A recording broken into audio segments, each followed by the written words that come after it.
Hi guys, it's Ko-In with Yahoo News Trending. This morning, the doctor leading efforts to fight the virus in neighboring Sierra Leone is being mourned. He died yesterday after contracting the disease himself. Ebola is one of the many topics President Obama is discussing with African leaders in a special three-day summit in Washington this week. A second American with Ebola is being flown back to the U.S. for treatment. I'm Ko-In in New York, where health officials are testing another possible patient. Gurus captures a rare view from a sad and turbulent moment in time. Share your thoughts on the picture with us on Facebook or Twitter. It's kind of amazing, right, that this project is being funded by so many different people from around the world. When's the next time you see a hot dog after this day? I love hot dogs, and I think I'm going to be taking a break. A German restaurant threw this viewing party along the East River in New York. Some German-American fans weren't sure who to root for. CBS This Morning continues next. I'm Ko-In. I'm looking at this shark eye to eye, just right here, and at that very moment I was fighting for my life. Ocean swimmer Stephen Robles thought a great white was the last thing he'd see. I had absolutely no time to react. Robles screamed for help during his weekly Saturday morning swim near California's Manhattan Beach. A shark had sunk its teeth into his right side. Just instinctively, I used my right hand to grab its nose and just tried to yank it off of me. People warned others in the water. Hey, get out of the water! Hey, get out of the water! I looked at Steve and I thought, well, maybe he had a heart attack.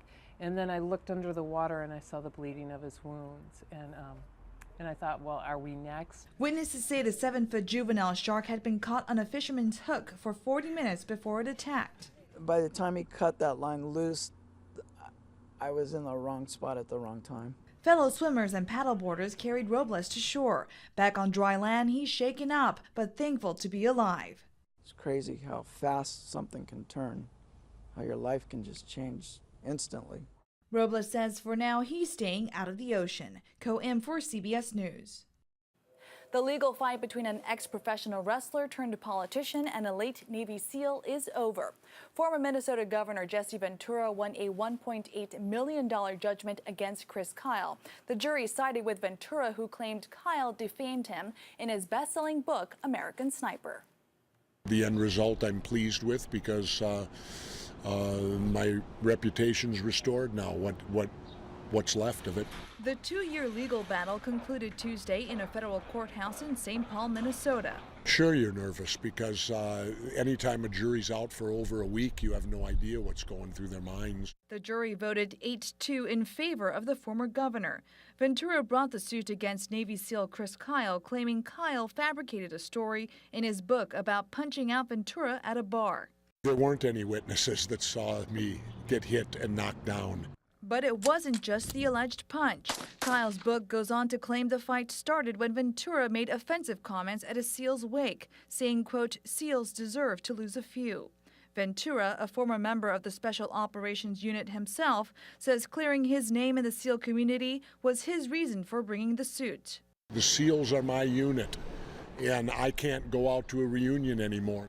Ventura says he was hesitant to sue, but felt it was his last resort. My back was against the wall. They would do nothing to restore my reputation. They wouldn't admit 1 inch that the story was fabricated. There was nothing else I could do was to take it to court. Chris Kyle was shot to death at a Texas gun range last year. His widow Taya was named the defendant in the case.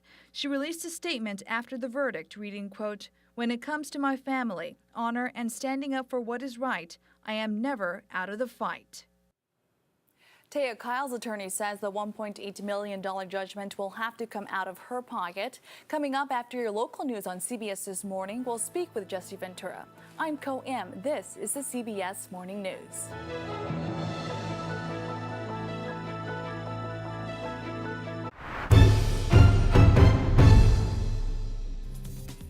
Hi guys, it's Ko-In with Yahoo News Trending.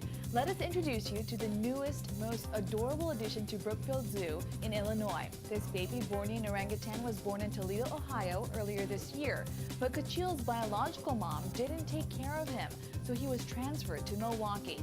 The bond didn't happen for the baby there either.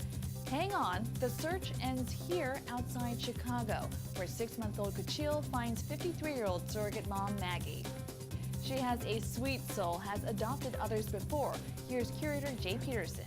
On June 20th, Milwaukee County Zoo staff brought Kachil down to Brookfield Zoo and we introduced him to Maggie.